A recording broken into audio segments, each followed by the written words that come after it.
చాలామంది మ్యామ్ ఇప్పుడున్న young generation అందంగా కనిపించాలనో లిప్స్ అప్ చేయించుకోవడం, అలాగే బ్రెస్ట్ అప్ చేయించుకోవడానికి ఈస్ట్రోజన్ ఇంజెక్షన్స్ కూడా యూజ్ చేయడం జరుగుతుంది. వాటి వల్ల ఫ్యూచర్లో వాళ్ళకి రిస్క్ ఉంటుందంటారా? ఎలాంటి రిస్క్ ఉంటుంది? కాస్మెటిక్ సర్జరీ అది 3 రకాలు. Non invasive, minimally invasive, invasive. Okay. Non invasive cosmetic corrections అంటే జస్ట్ పైన పూసే క్రీమ్స్ వాటితో వచ్చేది. ఇప్పుడు మినిమలీ ఇన్వేజివ్ అంటే ఈ బొటాక్స్, ఫిల్లర్స్ ఇవన్నీ. ఇన్వేజివ్ అంటే ఇంప్లాంట్స్ ఇవన్నీ. సో అదొక పెద్ద ఇండస్ట్రీ అండ్ దానికి అంత డిమాండ్ ఉంది. అవును. ఎందుకంటే ఉమెన్ ఎంపవర్మెంట్కి వచ్చినప్పుడు, మరి ఉమెన్ ఎంపవర్మెంట్కి వచ్చినప్పుడు నీవు ఉమెన్కి ఎడ్యుకేషన్ ఇచ్చినప్పుడు, ఉమెన్కి సెల్ఫ్ ఎర్నింగ్ కెపాసిటీ ఇచ్చినప్పుడు, ఉమెన్కి డిసిషన్ మేకింగ్ కెపాసిటీ ఇచ్చినప్పుడు, మరి అదే women she wants to look perfect for her self and others. So ఆ కెపాసిటీ కూడా నువ్వు ఇచ్చావు. ఎడ్యుకేషన్తో, ఫైనాన్షియల్ ఫ్రీడమ్తో, ఎర్నింగ్ కెపాసిటీతో she wants to look the best in for her self and for others also. ఆ పవర్ మనం ఉమెన్కి ఇచ్చినప్పుడు she can choose what she wants and it is her own decision what she wants. అది others influence చేస్తారా, husband influence చేస్తారా, లేకపోతే friends influence చేస్తారా, లేకపోతే ఇంకెవరైనా ఇన్ఫ్లుయెన్స్ చేస్తారా అనేది సెకండరీ.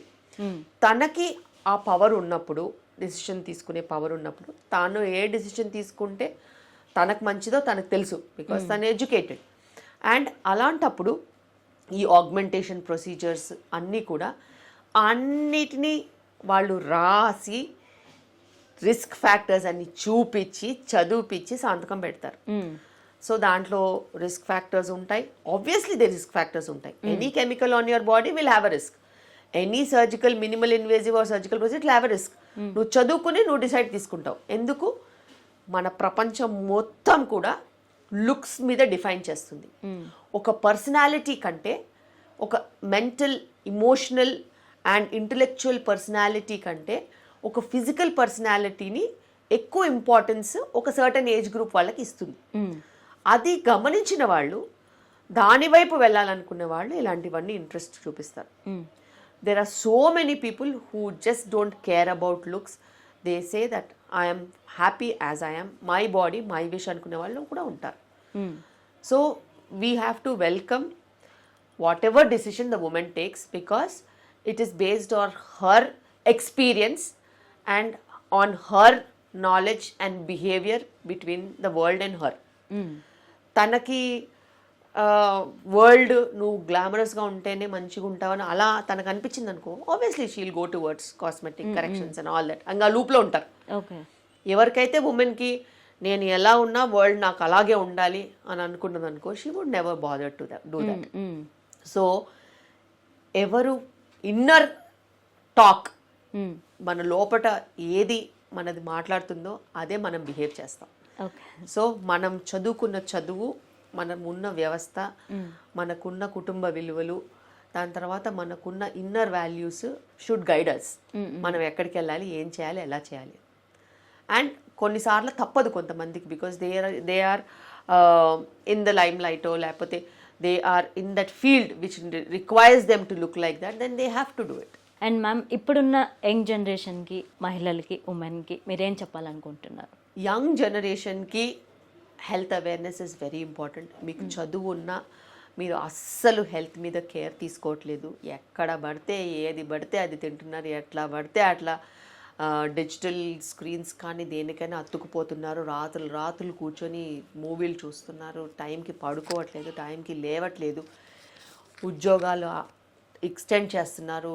నీ పర్సనల్ స్పేస్ లోపలికి వర్క్ వస్తుంది, వర్క్ స్పేస్ లోపలికి పర్సనల్ స్పేస్ వెళ్ళిపోతుంది. ఇలా ఇంతకుముందు ఎప్పుడూ జరిగింది లేదు. ఎడ్యుకేషన్ అనేది ఒక ఎంపవర్మెంట్ కింద వచ్చినప్పుడు, ఆ డెసిషన్ మేకింగ్ మీ దగ్గర ఉన్నప్పుడు మీరు ఖచ్చితంగా మీ లైఫ్ని ఆర్గనైజ్ చేసుకోవాల్సిన అవసరం ఉంది. ఎందుకంటే హెల్త్ ఉంటేనే మీరు తెచ్చే వెల్త్కి వాల్యూ ఉంటుంది. లేకపోతే ఆ వెల్త్ చూసే లోపే మనము ఏదో ఒక ప్రాబ్లంలో ఇరుక్కుంటాం. కాబట్టి ఎప్పుడైనా గుర్తుపెట్టుకోండి, టైంకి ఏది జరగాలో అది జరగాలి. ఫుడ్ టైంకి పడాలంటే పడాలి, ఇంట్లో వండుకొని తినాలంటే తినాలి. అవన్నీ కొన్ని ఆరోగ్య సూత్రాలు ముందు ముందు నుంచి ఎప్పటి నుంచో వచ్చినాయి. అవి మార్చి మనం కొత్తగా ఏదైనా రాయాలనుకుంటే అది ఖచ్చితంగా ఏదో ఒక రిస్క్తో వస్తుంది. ఆ రిస్క్ మన ఆరోగ్యం వైపే వెళ్తుంది. సో ఖచ్చితంగా మీరు మీ హెల్త్ని కాపాడుకుంటే భవిష్యత్తు కూడా బాగుంటుంది. ఈ దేశానికి ఏదైనా మేలు చేయగలిగేలాగా కూడా ఉంటారు. Thank you so much ma'am. మిమ్మల్ని కలిసినందుకు, మీరు ఇంత మంచి సలహాలు ఇచ్చినందుకు thank you so much. Thank you so much.